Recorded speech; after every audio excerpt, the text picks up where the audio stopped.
Hey there mga my loves, Libra. Thank you so much for always being here with me in this channel, babe. So before we start ang content pala natin ngayon is we're gonna take a look at your messages for August 2024. Pero before that, let me just greet everybody. Hi newbies, sa mga bagong subscribers, ako po si Yan. Welcome! At sa mga returning viewers, thank you po sa inyong walang sawang suporta. So ngayon po mga babes, no, wala po tayong gender, babae, lalaki, LGBT, and cross-watchers. You can click rose if you want, and at the end of the day, you always have your free will na pwede mong gamitin anytime, anywhere. So let's go ahead and check this reading here for you, my dearest Libra people. Spirits and angel guides, Archangel Michael, thank you so much. What do we have here for Libra for the month of August 2024? Please, can you please show me? Have a nice day, everyone, and I hope everybody is doing okay. Refrain from thinking ng mga negative na mga things and stay away from toxic energies, no? Kasi yung iba sa inyo posible ngayon ay may mga situations kayong kinakaharap, no? Tapos nakakadagdag pa sa inyong pagka-gloom ng energy yung mga ang daming sinasabi, no? Pero yung totoo, wala namang ambag sa life mo. Diba? So, don't give even 0.01% of your energy with that toxic energy or toxic energies around you. So, let me just lay all the energies first on the table before we start ang inyong August 2024. Yeah, the sun is shining bright here for you guys. Six of Records or the Six of Pentacles energy, the Chariot card, Judgment. Special number could be 20, 20th, baka birthday niya yan, or baka meron dyang special na thing sa inyo, like baka yan ay sa plate number ninyo na 20 na magkasunod, or I think this is something here special which you just take out as resonates. You also have here the Six of Mugs energy, I mean the Seven of Mugs, but I mentioned Six of Mugs energy right here. So I think, okay, there is someone here na parang kausap ninyo online, okay? At medyo meron na siya ritong nararamdaman for you. But not yet revealing his or her emotions and feelings, but we're talking about August 2024. So meaning to say, baka may new kayong kakilala, meron kayong bagong kausap dito, pwedeng sa online, iba, nakilala niyo siya sa social media, others could be sa dating apps, you know. Pero nakita ko dito na siguro habang nag-uusap kayo rito at lalo kung medyo matagal-tagal na rin ng konti na nag-uusap kayo rito, parang medyo nafo-fall na po siya sa inyo. Yan, no? So, with the Student of Pens right here, no? Nakita ko rito that this person here could be trying to observe, no? Kung saan to papunta. Yan, no? So, ilatag naman na natin lahat, no? For the other messages, the Moon card, Energy Explorer of Records, the Two of Pens energy. The Lovers right here, the Justice, and the Ace of Pens. Okay. So, Libra for the month of August, no, bukod dun sa nakita natin kanina, I'm seeing the Sun and the Judgment. Both are Major Arcana's energy. So, ibig sabihin, no, August will be so bright, so happy for you. Kung hindi ka man ganun ka-happy ngayon, nakikita kita dito na parang merong mga magagandang bagay na paparating sa'yo sa August. And yung iba, parang medyo may mga nalalabuan ngayon or nitong mga nakaraan na magkakaroon ng kaliwanagan, ano man yan. Because you're dealing here with specific situations and I'm picking up most likely ng mga energies ninyo pero may mga iba-iba kayong dinideal ng mga specific situations. Pero kung ano yan, magkakaroon ng clarity, magkakaroon ng kaliwanagan, no?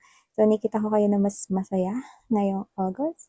Mas magaan yung mga dalahin ninyo ngayong August at mukhang meron kayong ma-achieve with the crown that you're wearing. So, maaring nakita ko dito no, na meron ditong energy ng recognition or baka ikaw to na parang mararamdaman mo na Eto na yun, yan 'no, ito na yung hinihintay ko na yan, yan 'no.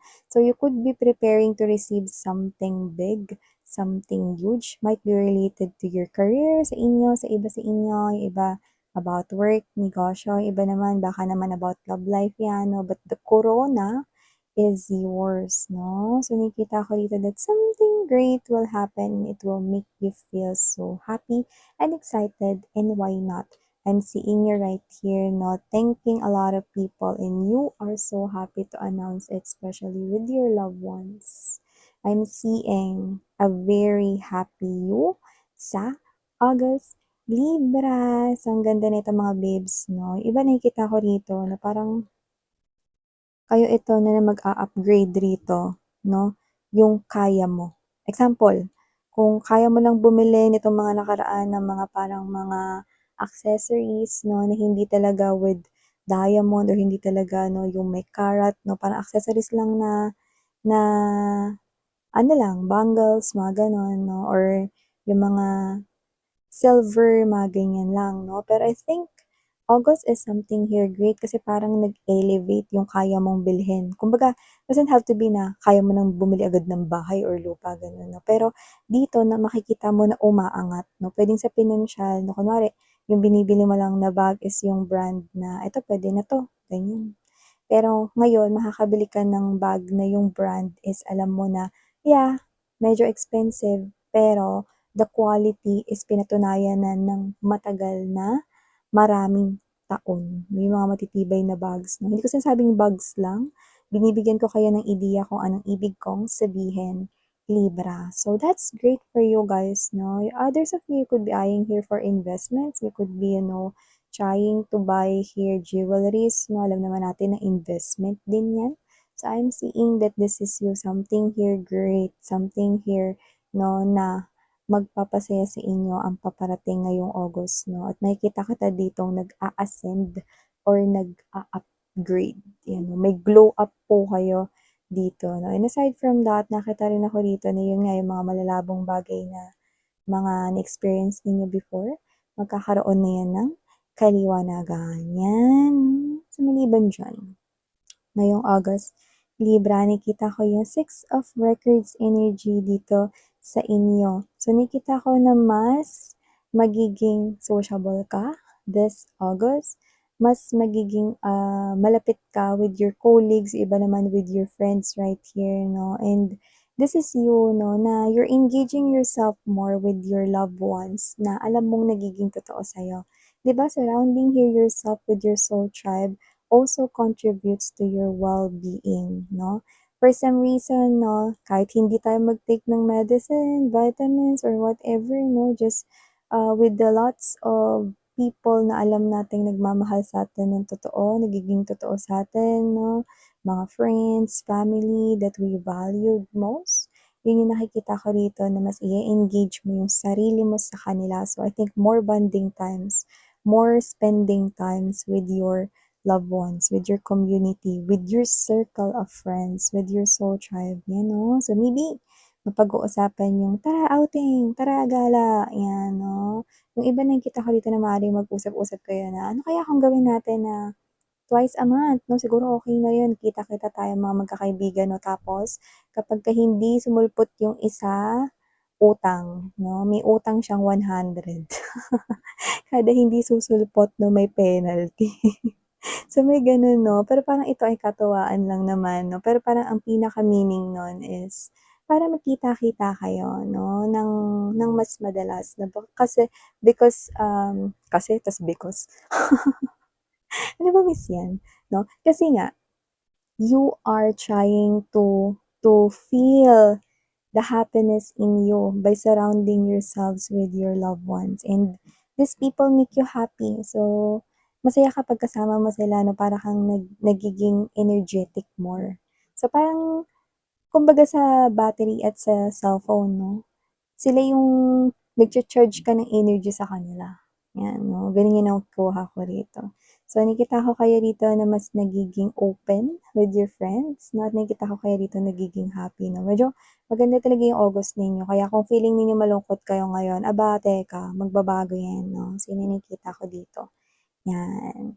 So, maliban diyan mga babes 'no, nakita rin ako rito ng posibleng dalawin kayo rito 'no, ng inyong parents lalo na kung kayo ay hindi living with your family or baka kayo ay nakadestino sa ibang lugar 'no, ta's dun kayo nakatira 'no, living alone or maybe boarding with someone, a coworker or a friend because of your work or baka iba nagso-school, mga ganun ba. So, I think your parents here will visit you. May nakikita ko rito no, on the month of August right here, no? And they will fill up dito yung mga, kunwari may ref kayo doon, personal ref, no? Lalagyan nila yun ng mga foods.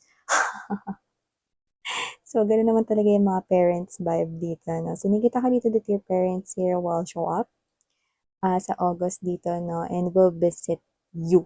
Yan, no? Lalo na kung malayo ka sa kanila, no? Kung hindi mo sila bibisitahin, sila na lang daw ang bibisita sa iyo. So, I think this is your mom or your tumatayong parent or this is your dad, okay? Could be your, uncle or your tita here, mga ganun. Okay? So, nakakata tayo ng ganyan. No? Pero yung iba, nakita ko dito, if this is not your parent or parent figure, this could be your lover, especially kung medyo may age gap sa inyong dalawa. Nakita ko rito na parang kahit saan ka man, busy ka man, pupuntahan ka niya rito, no? At ito, posibleng sa work ka niya puntahan mismo, no? And ikaw to na makakarinig ka ng kantsawan, buti pa si Libra, dinalaw siya ng ganyan, no? So, this is you will feel more kilig, no? Dun sa person na yun. Ulitin ko lang, wala po tayo ritong gender at wala rin po tayo ritong age. Pero minention ko na could be older po sa inyo yung person ninyo, pero hindi po makikita sa kanyang face. Especially, no, younger looking yung nakukuha natin dito. Kaya kahit na may age gap pa kayo sa itsura, hindi kayo nagkakalayo. Yan, no? Tsaka, love na love mo siya. Nakikita ko dito. So, malakas yung chances na kung sino yon, kung hindi mo yun parents, no? Yun ay kasintahan mo, mangingibig mo, iba baka asawa mo na yan. You know? So, just take how this resonates here, babe. So, aside from that, kagaya ng na-mention ko po kanina, no? Na meron dito nagsisimula na mag-steer yung emotions and feelings nila sa'yo. Libra, I think this person here is getting more curious. Kasi ang dami niyang gustong malaman na ngayon sa'yo. Noon parang siguro triny niya lang na makipag-friends, na usap-usap na, pero parang iba na yung nararamdaman niya sa'yo. Kasi 'di ba the more na kinakausap mo yung tao, the more na mas nakikilala mo siya. So, ganun yung nakikita ko dito. So, kung sino man 'tong energies na 'to 'no, this person feels na may mga parang umiikot na mga butterflies sa kanyang stomach 'no, which is an indication that this person here is falling in love with you. Excuse me. See, my throat becomes itchy because this person here is feeling a little bit shy around you. Kasi nga may feelings na siya, pero with the throat chakra na na-experience natin, not yet ready to tell it. Okay? Nasa observant period pa siya. Yan. Okay? But with the judgment present right here, there will come a decision kung anong gagawin niya dito. But this is just the start of everything. So, just see, no? Trust the process. Yung nakikita ko dito. Especially kung interesado rin kayo sa kanya. If meron diyang mga single Libras out there. So, maliban dyan, no, nakita rin ako dito, no, ng, eto, Explorer of Records right here, no? This is the Knight of Pentacles energy. So, nakita ko dito ng energy, no? Na ito hindi mo alam, pero this person here is so lonely right now. Missing you. And I think this person here, hindi siya mahilig sa mga tarot or energy readings, pero alam niya ikaw, oo.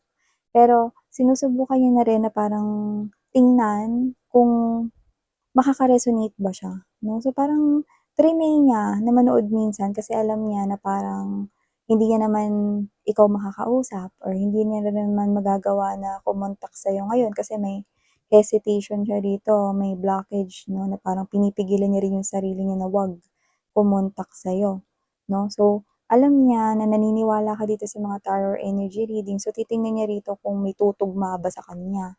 Gano'n yung ginagawa niya rito 'no. So, I think this person here, um, ma makikita niya yung parang sarili niya sa isa sa mga kwento ng mapapanood niyang energy reading or tarot reading dito, 'no?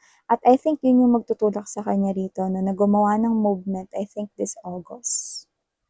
'Yan 'no, anong movement ba 'yan, Miss 'yan? Sa tingin ko itong tao na 'to with the explorer of, records right here, this person here, nakaka-receive siya ng mga signs especially sa mga music na napapakinggan niya, okey?